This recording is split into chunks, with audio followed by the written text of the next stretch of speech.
الحمد لله الحمد لله نحمده ونستعينه ونستغفره ونعوذ بالله من شرور أنفسنا من يهد الله فلا مضل له ومن يضلله فلا هادي له ونشهد أن لا إله إلا الله وأشهد أن محمدا عبده ورسوله صلى الله عليه وسلم. أما بعد، أعوذ بالله من الشيطان الرجيم. بسم الله الرحمن الرحيم. يا أيتها النفس المطمئنة ارجعي إلى ربك راضية مرضية فادخلي في عبادي وادخلي جنتي। আল-আয়া। আল্লাহ চাইতো আজকে আমি সূরা ফাজর এর 28, 29 এবং 30 নম্বর আয়াত নিয়ে আলোচনা করব। আল্লাহ রব্বুল আলামিন এই আয়াতে তার বান্দাদের পুরস্কারের বিষয় ঘোষণা করছেন। আল্লাহ রব্বুল আলামিন বলতেছেন, ইয়া আইয়াতুহান নাফসুল মুতমাইন্নাহ। ইয়া শব্দের অর্থ হচ্ছে হে। ইয়া আইয়াতুহান নাফসুল মুতমাইন্নাহ। নাফসুন শব্দের অর্থ আমরা জানি, নাফসুন শব্দের অর্থ হচ্ছে মন, হৃদয়, আত্মা, এটাকে বলা হয় নাফস। আর মুতমাইন্না শব্দের অর্থ হচ্ছে শান্তিপ্রাপ্ত আত্মা। আল্লাহু আকবার। আল্লাহ রাব্বুল আলামিন কিয়ামতের ময়দানে এই শান্তিপ্রাপ্ত আত্মাদেরকে ডাক দেবেন। ইয়া আইয়াতুহান নাফসুল মুতমাইন্না, হে শান্তিপ্রাপ্ত আত্মা। শান্তিপ্রাপ্ত আত্মাদেরকে আল্লাহ ডাক দেবেন। এখন এই শান্তিপ্রাপ্ত আত্মা কারা? আমরা যদি একটু আত্মসমালোচনা করি তাহলে আমরা নিজেরাই বুঝতে পারি যে আমরা শান্তিপ্রাপ্ত আত্মা, আমাদের আত্মাকে আমরা শান্তিপ্রাপ্ত আত্মা হিসেবে তৈরি করতে পারলাম কিনা। কারণ আপনার একটা ছেলে যখন পরীক্ষা দেয়, পরীক্ষার হলে যায়, যাওয়ার পরে সে কিন্তু খাতায় লেখার পরে সে বুঝতে পারে যে আমি পরীক্ষায় পাস করব না ফেল করব।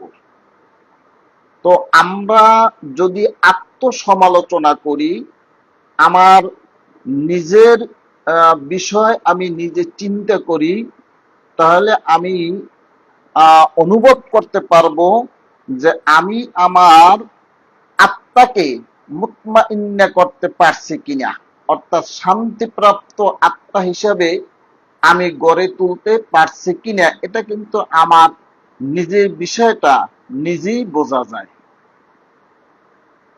আল্লাহু আকবার। আসলে মূল বিষয় হচ্ছে কি, যে আমাদের ভিতরে এমন একটা চিন্তা ভাবনা আসছে যে আমরা নিজকে সবাই ভালো মনে করি, নিজেরে সবাই নিজে ভালো মনে করি। যে চুরি করে সেও মনে করে যে আমি যে চুরি করতেছি তাতে তেমন কোনো সমস্যা হবে না, কারণ আমি চুরি করতেছি আমার বাচ্চা কাচ্চাদের লালন পালন করার জন্য, আমার কাজকর্ম নাই, আমি খাইতে পারি না, এই জন্য আমি চুরি করতেছি, আমার চুরি করাটা ঠিক আছে। আবার যে ডাকাতি করে সেও মনে করে আমি ডাকাতি করতেছি, এটা তেমন কোনো সমস্যা হবে না, কারণ ডাকাতি করিয়া আমি যেমন নিজে খাই, আমার পরিবারকে খাওয়াই, আমি মানুষকে দান করি, আমি মানুষের সহযোগিতা করি, তো ডাকাতি করাটা এটা সমস্যা নাই। যে ঘুষ খায় সেও এইরকমের চিন্তা করে, যে দুর্নীতি করে সেও এইরকমের চিন্তা করে।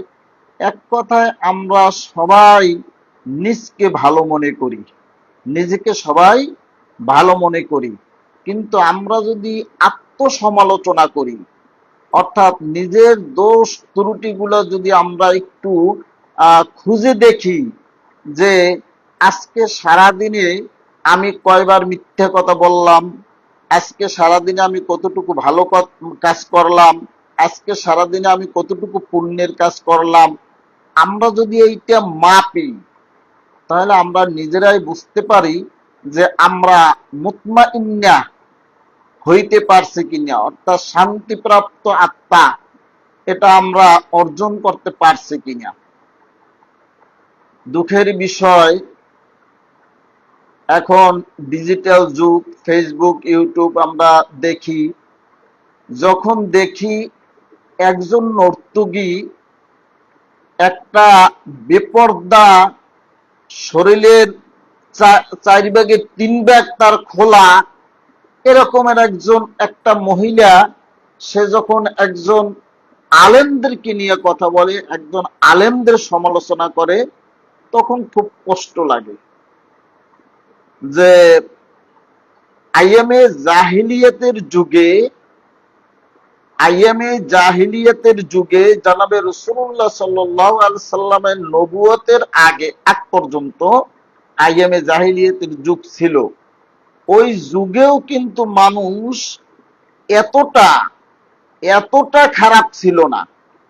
আইএমএ জাহিলিয়াতের যুগেও মানুষ এতটা খারাপ ছিল না। জানাবে রাসূলুল্লাহ সাল্লাল্লাহু আলাইহি সাল্লাম তিনি মিথ্যা কথা বলতেন না, তার কাছে আমানত যদি কেউ রাখতো সে আমানত সঠিকভাবে থাকতো। এজন্য কিন্তু সেই জাহিলিয়াতের যুগের মানুষ কৃতজ্ঞতা স্বীকার করছে, তাকে আলামিন উপাধি দিয়েছে। আজকের অবস্থাটা কি?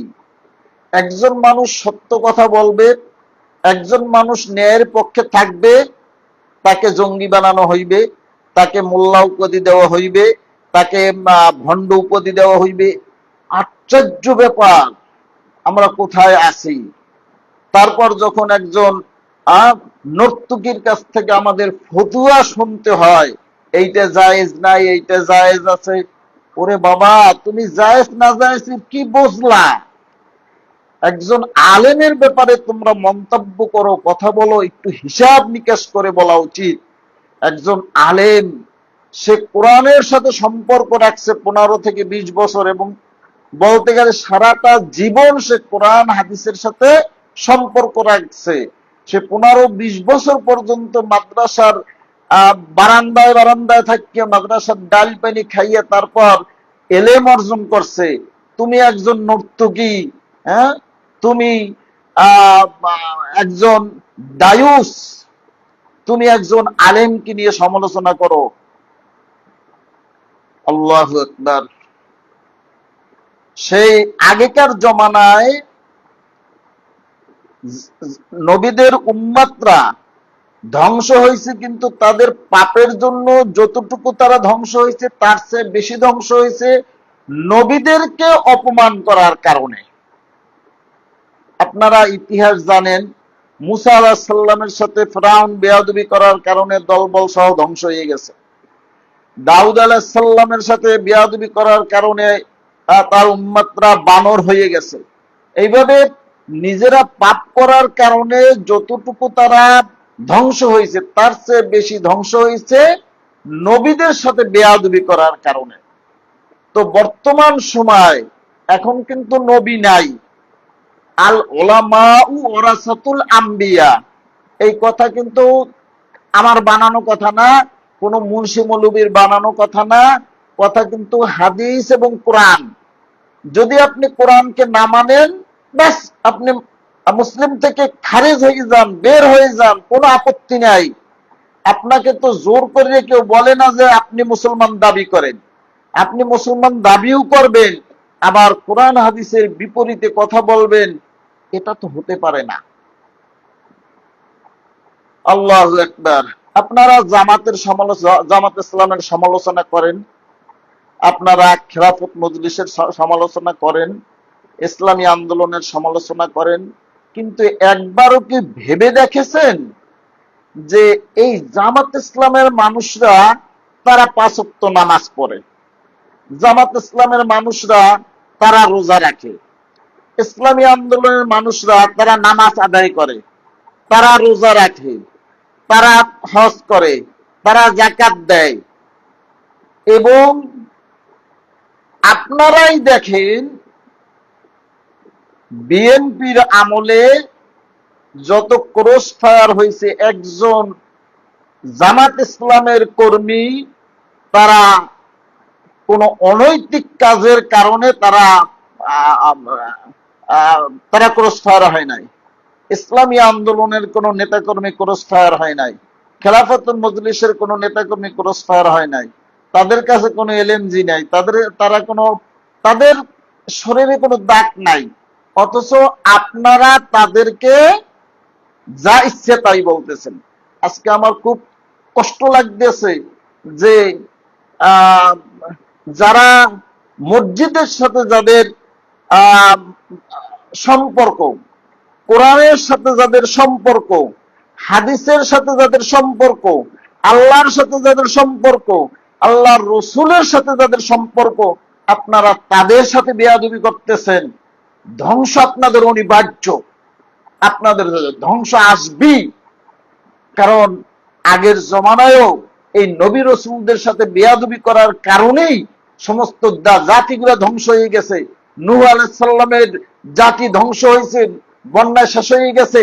নূহ আলাইহিস সালামের সাথেও বেয়াদবি করার কারণে, তার কথা না মানার কারণে। এখন নবী রসুল নাই, আছে রসুলের ওয়ারিস, তাদেরকে আপনারা যা ইচ্ছে তাই বলতেছেন, যা মন চায় তাই বলতেছেন। আল্লাহু আকবার। বরদোয়া করা লাগে না ভাইজান, বরদোয়া করা লাগে না। আপনারা যে সমস্ত পোস্ট দিতে আছেন ফেসবুক ইউটিউবে, যে সমস্ত কথা লিখতেছেন, ফিরআউনের চেয়ে আপনাদের ক্ষমতা বেশি হয় নাই, নমরুদের চেয়ে আপনাদের ক্ষমতা বেশি হয় নাই। কতটুকু ক্ষমতা পাইছেন, কতটুকু ক্ষমতা আছে? 5ই আগস্টের সময় আপনারা দেখছেন শেখ হাসিনার মতো ক্ষমতাবান মানুষ, এটা আল্লাহর গজব ছিল। আল্লাহর গজব ছাড়া এটা হতে পারে না। কাজী মুখে লাগাম লাগাইয়ে কথা বলেন, নিজেও ধ্বংস হইবেন, জাতিকেও ধ্বংস করবেন। কাজী কোন আলেমদের ব্যাপারে না বুঝে কথা বলবেন না। আপনি কতটুকু লেখাপড়া করছেন? আপনার বাবা আজকে মারা গেলে জানাজা দেওয়ার মতো এলেমটা অর্জন করতে পারেন নাই সারা জীবনে, তখনও একজন আলেমকে ডাকতে হবে, আর আপনি আলেমের সমালোচনা করতেছেন। আলেমের ভোট না দেন, আপনার কাছে ভোট চায় না কেউ। আপনার ভালো লাগবে না, ভোট দেবেন না, আপনি আল্লাহর কাছে জবাবদিহি করবেন।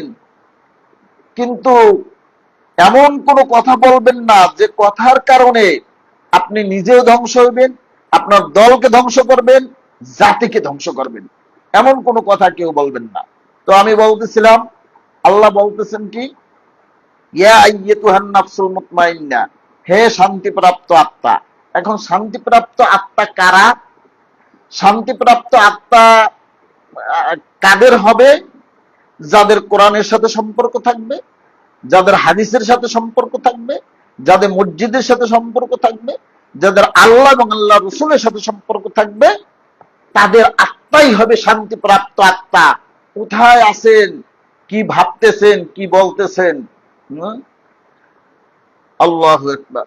তো কিয়ামতের দিন আল্লাহ রাব্বুল আলামিন এইভাবে ডাক দিয়ে বলবেন, ইয়া আইয়াতুহান নাফসুল মুতমাইন্না, হে শান্তিপ্রাপ্ত আত্মা, তোমরা কি করো? ইরজিই ইলা রাব্বিকা রাদিয়াতাম মারদিয়্যা, তোমরা তোমাদের প্রভুর কাছে যাও সন্তুষ্ট চিত্তে, অর্থাৎ মনের আনন্দে তোমরা তোমাদের প্রভুর কাছে ফিরে যাও। ইরজিই, তোমরা ফিরে যাও কার কাছে? ইলা, দিকে, নিকটে, রব্বিকা, তোমাদের পূর্বর নিকটে, রাদিয়াতাম মারদিয়্যা, সন্তুষ্ট চিত্তে, মনের আনন্দে। যেমন নূতন বর বাসর ঘরে যায় মহা আনন্দে, আল্লাহ বলতেছেন কি, ইরজিই ইলা রাব্বিকা রাদিয়াতাম মারদিয়্যা, তোমরা ফিরে যাও, তোমরা যাও। কোথায় যাবা? তোমরা আনন্দ চিত্তে তোমাদের পূর্বর কাছে যাও। আর কি করো? ফাদখুলি ফি ইবাদি, আল্লাহ বলতেছেন তোমরা আমার বান্দাদের সাথে শামিল হয়ে যাও, আমার বান্দাদের মধ্যে দাখিল হয়ে যাও। অর্থাৎ আল্লাহ রাব্বুল আলামিন বলতেছেন আল্লাহর বান্দা কারা? আল্লাহর বান্দা হচ্ছেন, আল্লাহু আকবার, আল্লাহর বান্দা হচ্ছেন 1,24,000 পয়গম্বর অথবা 2,24,000 পয়গম্বর, এবং যত ওলিয়া উল্লাহ তারা হচ্ছেন কি আল্লাহ, তাদেরকে আল্লাহর বান্দা। কিয়ামতের দিন আল্লাহ বলবেন, হে মুতমাইন্না, হে শান্তিপ্রাপ্ত আত্মা, তোমরা আমার বান্দাদের সাথে শামিল হয়ে যাও, আমার বান্দাদের মধ্যে তোমরা অন্তর্ভুক্ত হয়ে যাও। আর কি করো? অদখুলি জান্নাতি, আল্লাহু আকবার, অদখুলি, প্রবেশ করো। কোথায়? জান্নাতি, আমার জান্নাতের ভিতরে প্রবেশ করো। এই কথা কাকে বলবে? পৃথিবীর একটু ক্ষমতা পাইয়া আল্লাহ রসুলের বিরুদ্ধাচরণ করবেন, আলেম ওলামাদের বিরুদ্ধাচরণ করবেন, আর কিয়ামতের দিন আল্লাহ আপনাকে শান্তিপ্রাপ্ত আত্মা হিসেবে ডাক দেবে, না, কখনো হবে না। সাবধান হয়ে যান। দল বড় কথা না, ভোট দেবেন না, সমস্যা নাই, হ্যাঁ, আপনারা ক্ষমতা যা মনছে তা করেন, কিন্তু এমন কিছু করবেন না যে আপনার একটা কথার কারণে আপনি জাহান্নামী হয়ে যান।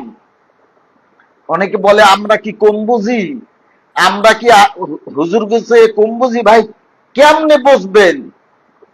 আমি যদি আপনার কাছে একটা আরবি শব্দের সিগে জিজ্ঞেস করি, আপনি তো ভালো, হ্যাঁ, আপনার আরো যারা আছে গুরু সহ, আপনি তো আরবির একটা সিগে পারবেন না, আপনি হাদিসের একটা ইবারত পড়তে পারবেন না, আপনি হাদিসের একটা তর্জমা করতে পারবেন না, আপনি ভাবেন কি কি পারছেন? আমি তো একটু আগেও বলছি, নিজের বাবা মারা গেলে জানাজা দেওয়ার মতো ক্ষমতা, জানাজা দেওয়ার মতো এলেমটুকু সারা জীবনে অর্জন করতে পারলেন না, আর আলেমদের সমালোচনা করেন। এই দল, এই ভোট, এই নির্বাচন, এটাই জীবনের সবকিছু না। তো আমার সাথে যারা ছিলেন এতক্ষণ, সবাইকে ধন্যবাদ। আল্লাহ চাইতো আমি আবার আমার আবার আলোচনা করব। যারা লাইভে ছিলেন সবাইকে আন্তরিক ধন্যবাদ। আমাদেরকে আল্লাহ সহি বুঝ দান করুন। আসসালামু আলাইকুম রহমতুল্লাহ ওয়া বারাকাতুহু।